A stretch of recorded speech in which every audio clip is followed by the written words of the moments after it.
Anna, you told us you were raised by hippies. And since I heard that from you, I tried to imagine, was it a kibbutz, a commune? Were you on a farm? Like, what did that upbringing of yours look like? Can you I take us know. there?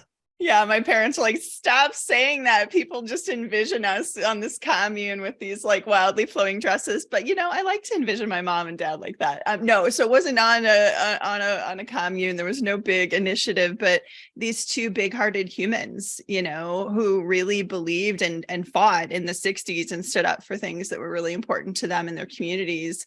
Instilled that in me too. And so it drives me and drives my purpose, which, I've really been able to hone over the past probably like 8 to 9 years to restore humanity into our work and our workplaces. And I believe we need more of it. Why do we need more of that? Why do we need to restore humanity into our workplaces? What's missing? Why is there no humanity? Oh my gosh, so many things missing. But what I would say, Felix, is that when I talk about that, I love the world of work. So it comes from a place of love that we want even more of the good stuff and less of the bad, because we have the mess because we're run by humans, and humans are fallible and imperfect and lovely. And that brings a lot of unique challenges to it. So for the companies who stay on top of that and believe that humanity is important, both in actual people practices, but also running a good company where people don't have a lot of bureaucracy and a lot of processes that are broken, those two pieces together can create a more humane workplace. Wow. Hannes, I was just wondering, whenever Anna says like a mic drop phrase like that, can you hit that high C that you just did in the Purpose song? It's actually not a high C. It's an A. I'm sorry. Oh. It's well, yeah. We'll take it. Definitely. So after everything Anna says, Hannes, you know what to do. Hit that A. Anna, your career looks really, really cool. You just talked a little bit about it, but you actually went from 2 decades in corporate America into a 6-month sabbatical, and then dug into entrepreneurship, starting your own company, Oaks & Co.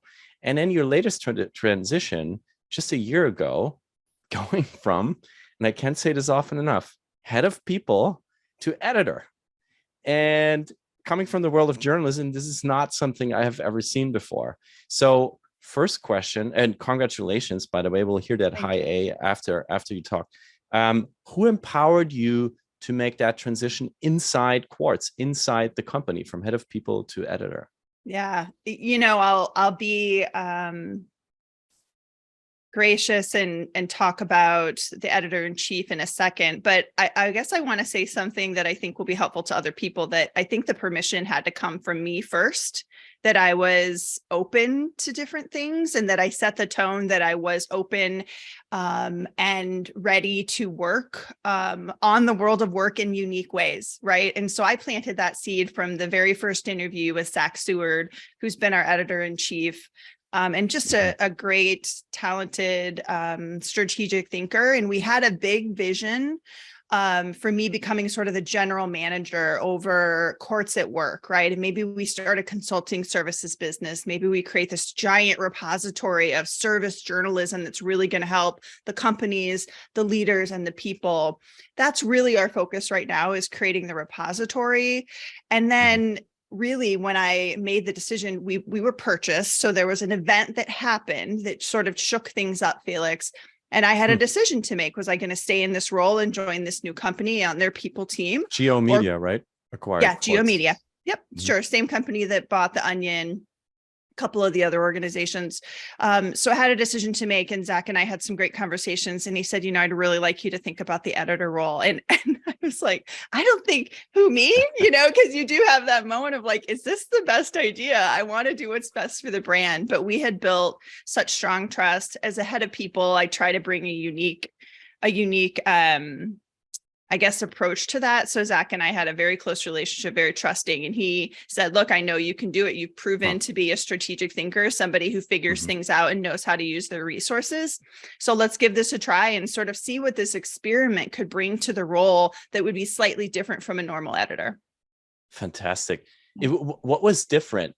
than you expected going into this role. I mean, you came from managing people, from changing structures. You are a born entrepreneur. We heard it. You entered the company with many big plans and stirred up things quickly. But I'm sure there were some surprises along the way becoming an editor. Yeah, I think I went into it because I've had roles before, Felix, where nobody's ever done it before, or I've never done it before. So we're sort of making things up as we go. Zach gave full permission that like he knew I was going to make mistakes and we were going to fail forward together. And so probably what some of the learnings are around the media industry, certainly, right? I mean, it's a newer industry for me, and to sort of see how hard these journalists and editors work for years and years to build up a following and to create a voice and to create something that's going to be of impact for people. I just have a lot of admiration for that. And I'm glad that I've been able to get closer to it so that I can see all of the loveliness and beauty that does exist inside that industry. Because, every industry has its ups and downs, but there's a lot of really cool things happening. Have you ever met, since you started this journey, have you ever met other people leaders that became creators or editors? No, I think, it's got to be this really unique timing thing that happened with Zach and I, that like the circumstances had to align. Because look, I knew, not having been an editor before, Fortune magazine is not going to call me tomorrow and say like, hey, come be an editor for us. You have no idea what you're doing, right? So I think the unique situation was that I had to have already established trust in that relationship. And I hope that motivates people to step out of their zone a little bit, right? I think some of the worst career advice is stay in your lane, right? Get out of your lane, see what else is going on, talk about those things so that when chances like this do come up, you're thinking about it, and so are other people that you've already planted those seeds with. Time for a high A, Hannes.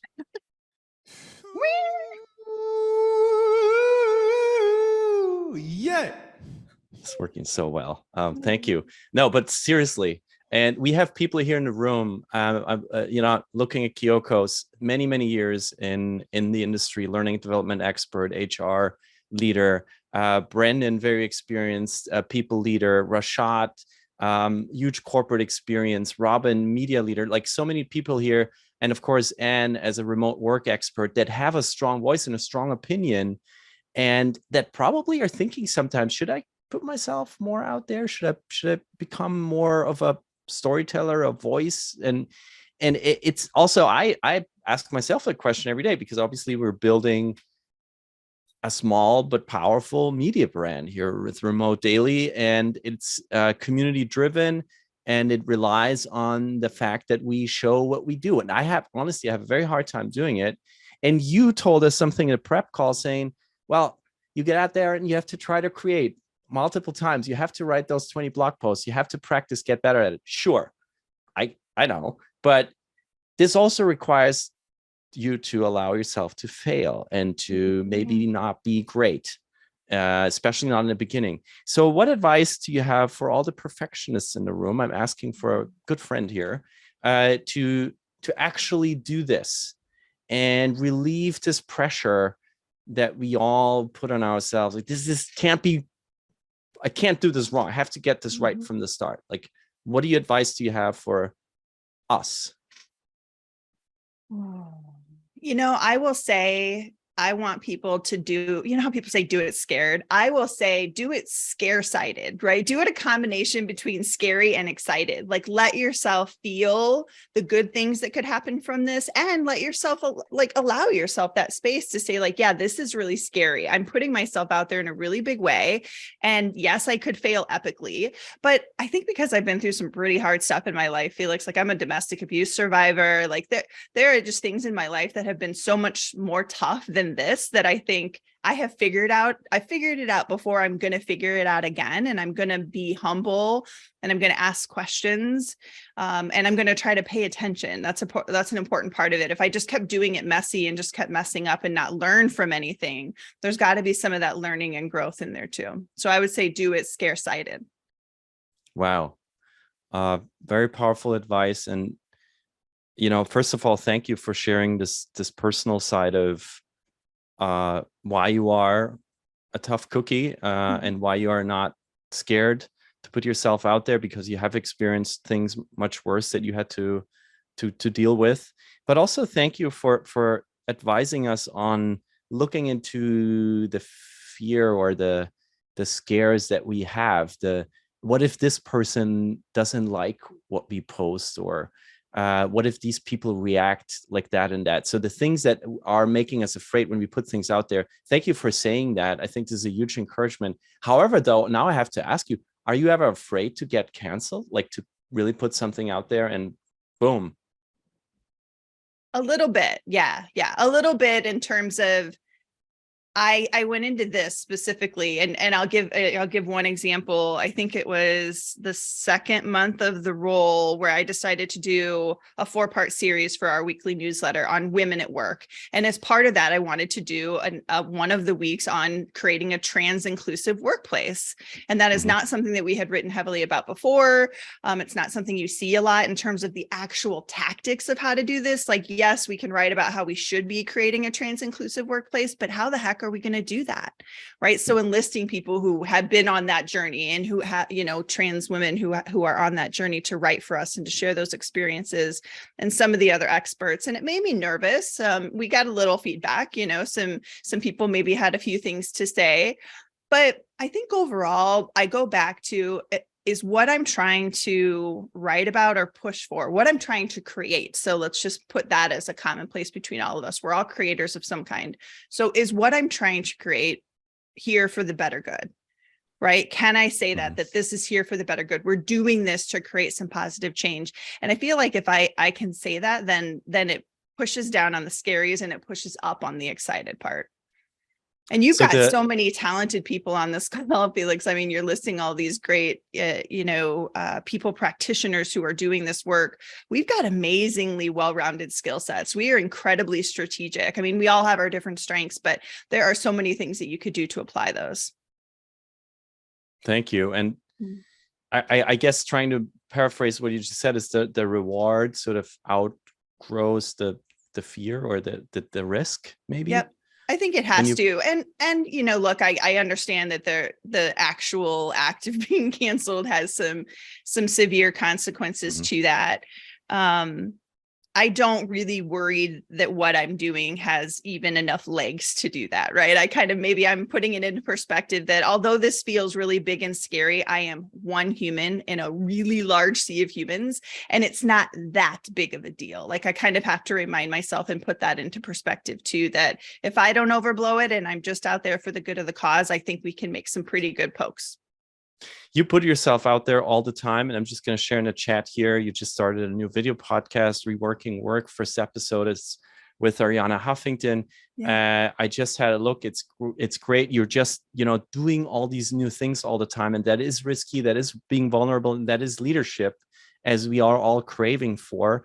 Yeah. Now, I'm also thinking about the people like that are listening right now that are, writing a lot. Like, I know Christina, who was on the Zoom today. She is a futurist, and she recently started into that profession. Now she has to analyze tons of data and information and write it up, and also putting herself out there with the risk of predicting something that, might not be accurate. And we all do these small things every day, but what if you work on something for a really long time and then put yourself out there? But you're also doing that. You're starting new series at Quartz at Work, and you're also onboarding new people, which is what we're going to get to in a minute. What I wanted to ask you before is about building this following. So all of us are now living on LinkedIn. I don't know how many hours a day or a week, because it becomes the to-go platform for so many things around work and the future of work. And it is hard to build a following there, because you have to, as everywhere else, post all the time, connect all the time, spend all the time there. How do you, what is your advice for people leaders who are thinking about, okay, I want to be on a platform like LinkedIn and I want to build a following there? Do you have any advice for that? Yeah. First, let me share sort of where my relationship is with social and LinkedIn, because I think that will speak to the advice that I'm giving, which is over the past 2 years, I've really struggled with my desire to be on social, right? Like, I felt a pull and an obligation, but that doesn't mean I have the desire. So those two things are very different. So I've been giving myself permission to pull back on that, right? It doesn't feel like I'm doing it from a place of authenticity or a place of service, right? Service and obligation, also two different things. So that was scary, right? I had put a lot of work into developing a following and what would happen with that. I know what happens now that I post once in a while. My algorithm, only a few people see it. So I understand the consequences of that. But there are so many good voices out there on LinkedIn that I also have to remind myself that if my voice is on pause for however long in that one way, right? I'm using my voice in some very other big ways. But if my voice is on pause in that one small way, then that's going to have to be okay, right? Because I'm poking at the world of work in a different way. So there's my precursor, Felix. And then I would say for LinkedIn, what advice that I have is yes, try to be consistent when it makes sense for your spirit, right? Like you really have to be in tune. Awareness as itself is a meta skill. So when you can build that self-awareness and you really give yourself permission to then align your actions to what you're hearing yourself think or feel, I feel like you're going to be a more authentic creator. And maybe there's something different you should be doing. Maybe TikTok's for you, maybe videos for you, maybe writing a blog is for you off of LinkedIn. Maybe it's the pressure and the size of such a big tool, right? Continue to peel back the onion and try to find the place of satisfaction so that then as a creator, you're not just giving, but you're getting back to. Oh man. Yeah. So good to hear this. I had a similar experience in you for the last 2 years. I almost didn't post anything. We have been streaming and playing around with that on LinkedIn with Remote Daily, but it's been very, very hard for me. And I'm sort of crawling back in and I still think it's weird because I don't really know whom I'm talking to. And I think this is my biggest problem as a journalist. There's usually a clear audience for the media that you're writing for. Who's that on LinkedIn, right? So that is, and many other things kind of block me from doing anything. And it's helpful to hear that you, as an editor, as somebody who's so visible, are going through these struggles too, right? Yeah.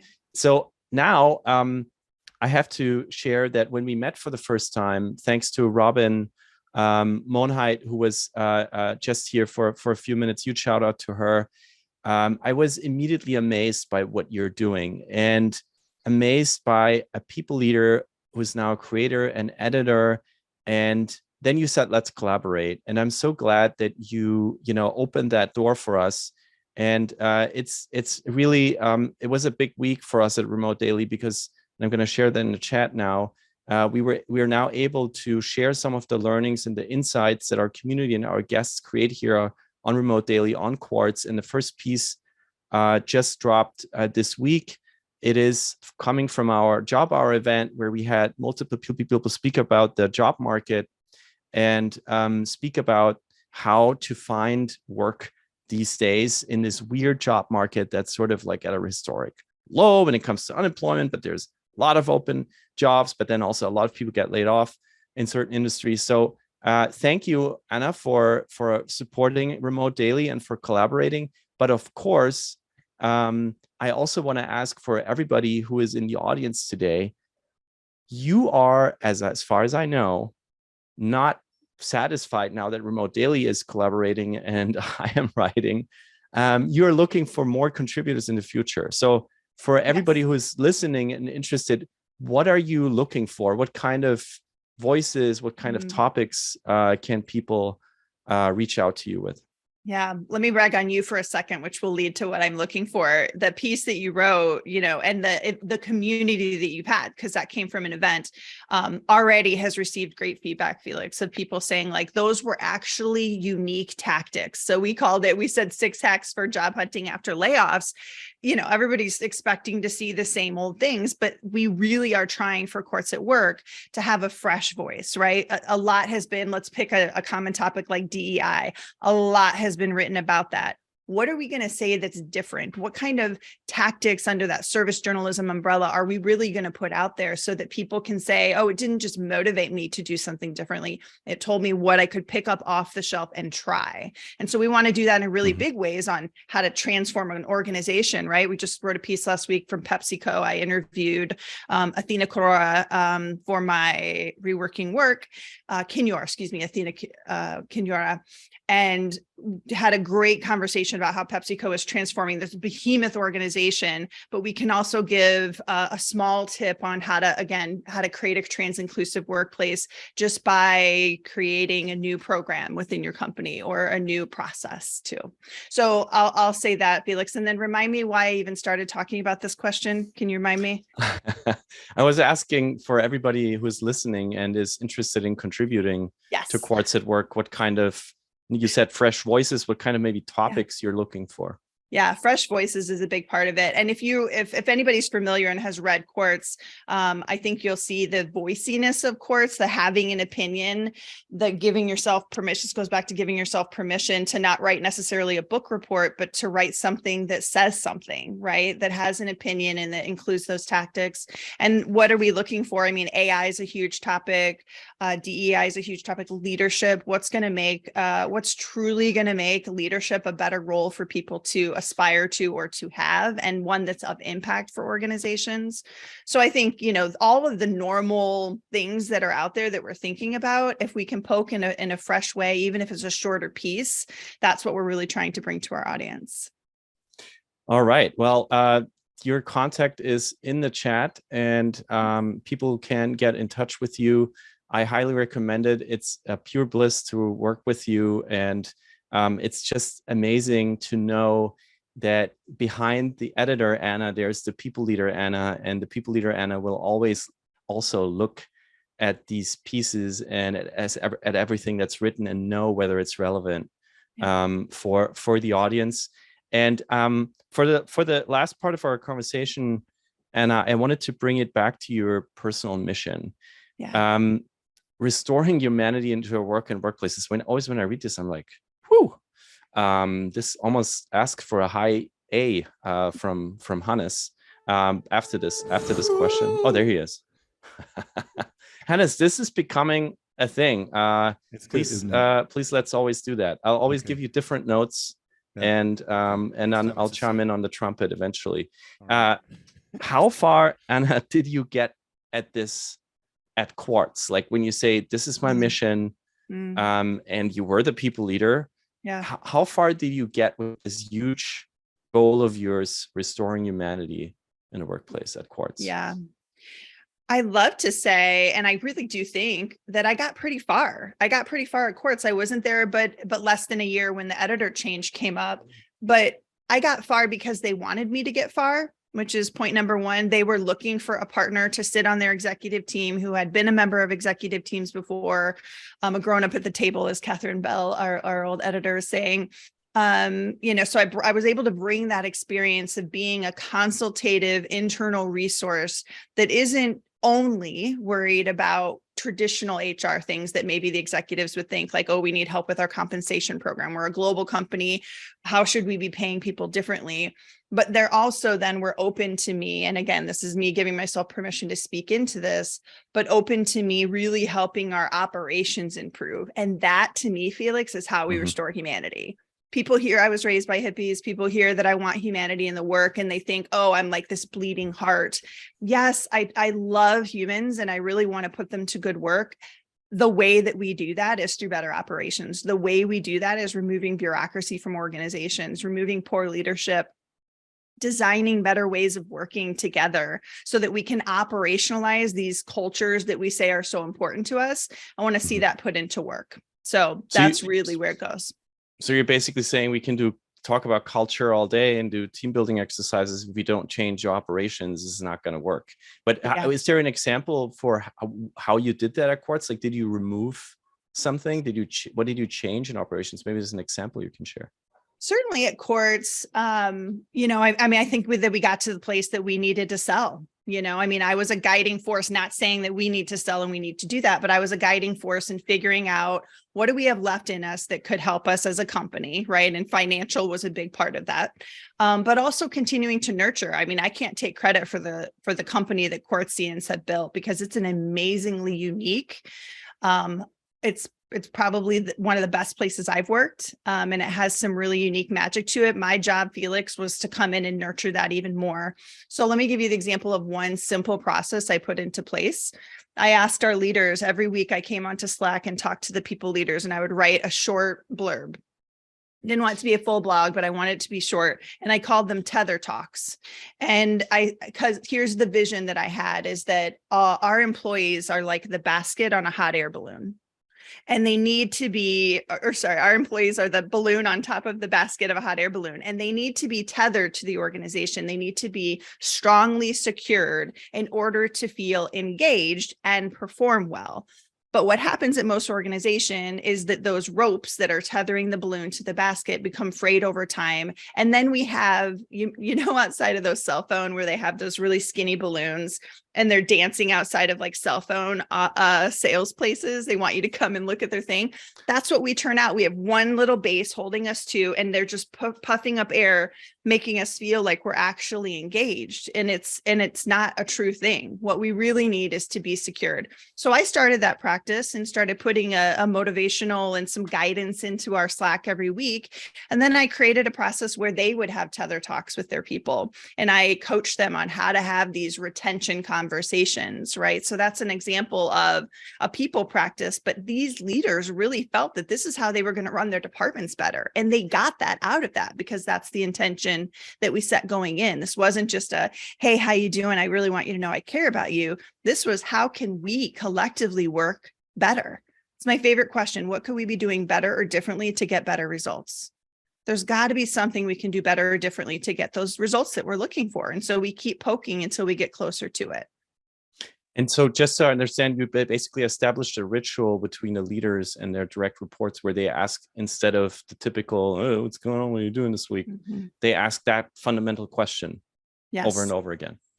Yep. And if you can normalize that question, all these people who bring these companies in for big feedback, if you normalize that question, you're more likely to create, I can't guarantee it, but you're more likely to create a culture of continuous improvement, because I ask it at the end of every one-on-one I have with my employees, Felix, and then they need to start asking it back to me. So now it becomes just this thing where we're constantly looking for small ways to improve so that we can create better results for whatever our mission is. And the question, just to emphasize that again, what could we do? So I'm going to put it in the chat. What could we do better to achieve better results? Is that the question? What could we do? And I love to use the alternative. I say, what could we do better or differently? Because I just, for some reason, that verbiage has worked for me for years. And every leader who I've coached to use this phrase has come back and said, like, you're right. For some reason, the way that we're phrasing that, if anybody has a better suggestion, I'd love to hear it. But it really does put people at ease and creates this tone and this culture of, again, continuous improvement and permission that we don't have to, like, if it ain't broke, don't fix it. But man, there's enough to go around. There's enough to go around in these companies that are run by humans who are fallible, right? I always say the grass is not greener on the other side. It's just a different color. And there's always dog poop in the yard to pick up. So we've just got to figure out how much poop is in the yard and what are our priorities to pick up. Every company's got them. And what I love is that you're adding this now ask me, because then it becomes a dialogue and it's not just like writing down feedback. It's actually a conversation and from probably totally different angles. So thank you for sharing that, Anna. That's really cool. Yeah. And I'm already looking forward to using that. So everybody here, I hope you can build this into your upcoming conversations. Yeah. Lastly, Anna, you gave a TEDx talk a couple of years ago. I'm also going to share the link here. Anna's TEDx, leveraging your now to get your best next. Sounds great, but you say something in that talk about becoming an intrapreneur, this person that lands somewhere and immediately starts changing things for the better. You say, following your passion, this quote that we have probably seen stitched on walls, on Instagram, everywhere we go, follow your passion. And finding your calling, which is kind of a variation of that. You say in your talk that people, that's over romanticized. I found that super interesting. Why do you say that? Because I've coached hundreds of people, Felix, who are struggling with this pressure that has been put on them, maybe since they were little, maybe from a former leader that influenced them and they don't even know how. But there's this ungodly amount of pressure that we're putting on ourselves to find our calling or find our passion. I said what motivated me to give that TEDx talk was because I heard people asking in one way or another 2 questions. Is this what I should be doing with my life? And if so, what's next? Like, we want to know what we're working towards. And so for me, it's not that I don't want you to have passion. I would rather have you look at your passion as it's a patchwork quilt, right? I use the big, look at my grandma's quilt that's on my bed. And it's got all these squares of different sizes, of different colors and textures. That's how we should be viewing our passion, that it's made up of, probably for a lot of us multi-hyphenates, it's probably made up of quite a few things, not just one big thing, but we've got family, we've got friends, we've got hobbies, I've got my work, I've got my company. Like, there are a lot of things on my passion patchwork. And one other thing, Felix, is the visualization of the patchwork also helps us understand that we can remove one of those squares when it no longer serves us. Because I've also seen people who stayed at the company far too long, perhaps myself included. I could tell some stories about that, when I knew it was probably time for me to go, but I stayed because I felt like I had to. I'd made this commitment, right? I mean, even when I passed up the head of HR for Bayard and I was leaving, people were like, please don't go. And it felt really good. But guess what? Nothing fell apart after I left. They were perfectly fine. They figured it out. Life moved on, right? And so just like their square changed, I can I can change my squares out too. And I think that permission, which probably I've said that about 100 times on this interview, but that permission that we need to give ourselves to view our passion in a multitude of ways, and also give that permission to change it out when it no longer serves us. I hope that's what we can take away from that. So is there a phrase that we could use instead of follow your passion? Is there a phrase that you use for yourself? Or my phrase, my wish for everybody, is for peace and progress. So mine tends to be less about passion and more for peace and progress. And I feel like if we can focus on that, right, being at peace and creating some progress, like, our passion's actually going to naturally come out of us, just like our natural strengths do. We just have to learn how to channel it. And that phrase is actually in every email you send out. It's your basic email greeting, right? So whenever you get an email from Anna, if you approach her to become a contributor to Quartz at Work, you'll see peace and progress instead of best regards or warmly. And I love that, because it's like you constantly put that into people's inboxes all around the world, what you believe in.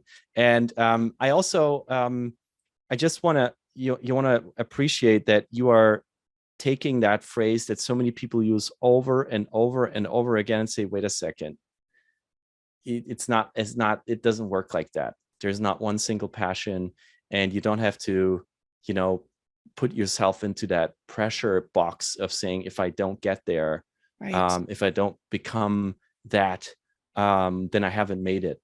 And the quilt that you talked about, I'll take that home from today. Definitely the quilt of passions that can always change, and we can stitch on new things and take old things away. Is a much more easier way to finding what you really want to do. And lastly, Anna, I wanted you to geek out a little bit, because you consume content all day. You look into so many new voices, and you said you're looking for the fresh voices out there in the future of work. You told me that you just attended the actual TED conference in Vancouver, which is, I think, a little hard to get to for normal people. You got in there, you made it, and you listened to, or maybe listened to a part to, I think, that 82 talks that the conference was offering. 82 talks. It was really intense. Any talks, Anna, that you came across where you like, people, if you want to have your weekly or monthly dose of TED Talks, watch that one? Sorry, I'm putting you on the spot right now, but I thought maybe there's something you want to share with us coming from Vancouver.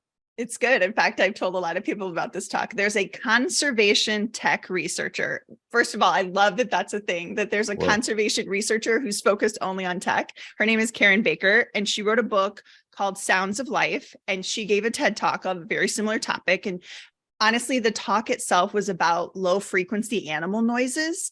And so you're like, well, what did I get out of this? Here's what I got out of it. First of all, I have a passionate love for nature, and to sit in this room with these hundreds of people who were listening to these animal noises and getting more closely connected to nature. First of all, that was beautiful.